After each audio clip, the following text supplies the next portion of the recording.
Good evening dear students. आज मैं आपको बहुत ही महत्वपूर्ण एक कंसेप्ट बताने जा रहा हूँ जिसे NYR कहा जाता है। वो लोग जो बहुत बड़े स्तर पर सफलता प्राप्त करते हैं या जो ज़िंदगी में ज़्यादा से ज़्यादा लक्ष्य हासिल करना चाहते हैं, अपना समय को प्रबंधित करना चाहते हैं या अपनी प्रोडक्टिविटी को बढ़ाना चाहते हैं, वो सभी लोग अपना NYR जरूर बनाते हैं। डियर स्टूडेंट्स, NYR बनाने से आप अपनी कई तरह की स्किल्स को भी इम्प्रूव कर सकते हैं। NYR का मतलब होता है न्यू ईयर रिजोल्यूशन। यदि इसे साधारण भाषा में कहूँ तो नए वर्ष की प्लानिंग करना। डियर स्टूडेंट्स, अक्सर हम एक ही लक्ष्य को हासिल करते रहते हैं और हमें लगता है कि मैं प्रोग्रेस कर रहा हूँ, लेकिन ऐसा नहीं है। अक्सर आगे बढ़ने वाले लोग मल्टीटास्किंग होते हैं, मल्टी टैलेंटेड होते हैं, मल्टी स्किल्ड होते हैं। और आप जानते हैं जितना ज़्यादा आप मल्टी स्किल्ड होंगे उतनी आपकी प्रोडक्टिविटी ज़्यादा होती है और उतना ही आपके आगे बढ़ने के चांसेस बढ़ जाते हैं। आज मैं आपको इस तरह 7 महत्वपूर्ण चीज़ें बताऊंगा और लास्ट में गोल्डन टिप्स दूंगा जिसकी सहायता से आप कई प्रकार की चीज़ें सीख सकते हैं और आपके जीवन को बहुत ज़्यादा इम्प्रूव कर सकते हैं। तो साथियों, हम स्टार्ट करते हैं। सबसे पहला पॉइंट है develop creative habit. Develop creative habit का मतलब होता है एक या एक से अधिक ऐसी रचनात्मक आदतें विकसित करना जो हमारे जीवन को खुशहाल और आनंददायी बनाती हैं। जैसा कि हम सब जानते हैं, जीवन में यदि खुशियाँ नहीं होगी तो हमारा जीवन निराश हो जाएगा और इस तरह के जीवन का कोई मतलब नहीं है। जिंदगी का सबसे मुख्य उद्देश्य खुशहाल जीवन जीना होना चाहिए।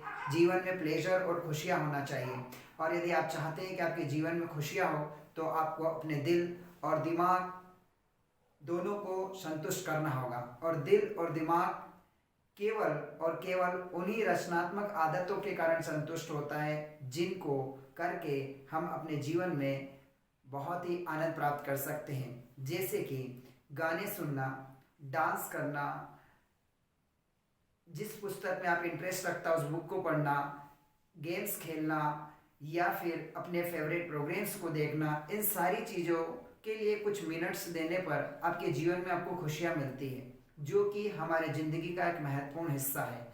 आज हम इतने व्यस्त हो रहे हैं कि आज हमने जो गेम्स खेलना या गाने सुनना या फिर अपनी मनपसंद जो पुस्तकें थी उनको पढ़ना, ये सारी चीज़ के लिए हम समय मैनेज नहीं कर पाते हैं, जबकि ये हमारे ज़िंदगी का एक महत्वपूर्ण हिस्सा है जो हमें खुशियाँ प्रदान करता है। तो अपनी खुशियों को महत्व दें। ऐसी चीज़ें, ऐसे कार्य करें जिनसे आपको खुशियाँ मिलती हो। ऐसी आदतें डेवलप करें जो आपके जीवन को आनंदमयी बनाती है। Point number 2, give up bad habits. साथियों, आपको अपने जीवन से उन चीज़ों को हटाना होगा जो आपके जीवन को आर्थिक, सामाजिक, शारीरिक या मानसिक रूप से कहीं न कहीं नुकसान पहुंचाने का कार्य करती है। यदि ऐसी कोई सी चीज़ जो आपको अपना समय प्रबंधन में प्रॉब्लम क्रिएट करती हो, चाहे आपके शरीर को नुकसान पहुंचा रही हो, चाहे कहीं न कहीं आपके करियर ग्रोथ को रोक रही हो या फिर आपके जीवन में कहीं न कहीं आपकी आगे बढ़ने की क्षमता को या आपकी जो विकास की गति है उसको अवरुद्ध कर रही हो, तो हमें ऐसी चीज़ों को हटाना चाहिए। जैसे कि बहाने बनाना, आलसी बनना, टाइम का दुरुपयोग करना, रिस्क लेने से डरना, नेगेटिव सोचना, ये सारी चीज़ें हमारी प्रोग्रेस को रोकती हैं। हमें इन चीज़ों को हटाना होगा। Miss give up bad habits. Third point होता है लर्निंग न्यू स्किल्स। हम जानते हैं इस जीवन में जितनी ज़्यादा से ज़्यादा स्किल्स हमारे पास होगी, हम उतने ही वैल्यू एडेड पर्सन या उतने ही मूल्यवान व्यक्ति होंगे। और यदि आप ज़्यादा से ज़्यादा स्किल्स रखते हैं तो आपके प्रोग्रेस के भी ज़्यादा से ज़्यादा चांसेस होते हैं। जब भी हमारा इंटरव्यू होता है या कहीं पर हमारा रिक्रूटमेंट की प्रोसेस होती है तो वहाँ पर सबसे पहले उस व्यक्ति का सिलेक्शन होता है जो मल्टीटास्किंग पर्सन है, जो मल्टी स्किल्ड पर्सन है, क्योंकि वो सामान्य स्टूडेंट से एक्स्ट्रा कुछ रखता है और एक्स्ट्रा के कारण ही आपका सिलेक्शन होता है। तो डियर्स, आप कई प्रकार की स्किल्स इंप्रूव कर सकते हैं। कंप्यूटर से रिलेटेड स्किल्स इंप्रूव कर सकते हैं। मैनेजमेंट, फाइनेंशियल मैनेजमेंट आपको पता होना चाहिए। रिस्क मैनेजमेंट क्या होता है, करियर मैनेजमेंट क्यों ज़रूरी है, कम्युनिकेशन स्किल क्या होती है, आपका पर्सनैलिटी डेवलपमेंट का कोर्स होना चाहिए या आपको नई नई लैंग्वेजेस सीखना चाहिए ताकि आप ज़्यादा से ज़्यादा ग्रोथ कर सकें।